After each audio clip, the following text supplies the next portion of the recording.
আমরা বাংলাদেশে আইনের সুশাসন চাই, আমরা বাংলাদেশে বাক স্বাধীনতা চাই।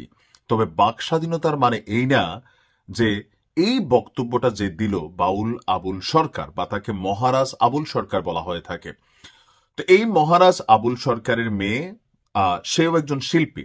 জুলাই আগস্ট অভ্যুত্থানে যে এই আন্দোলনের পক্ষে বড় ধরনের ভূমিকা রেখেছিল, নতুন বাংলাদেশ চেয়েছিল, কিন্তু গতকালকে আফসোস করে সে বক্তব্য দিচ্ছিল যে নতুন বাংলাদেশে সে অনেক কষ্টে আছে।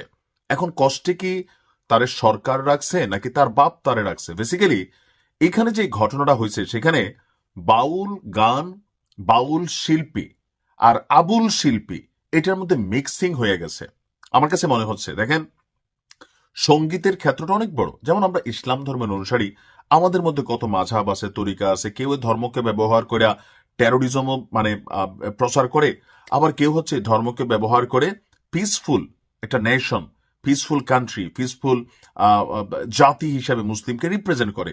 ডিপেন্ড করতেছে জিনিসটা কে কিভাবে ব্যবহার করতেছে।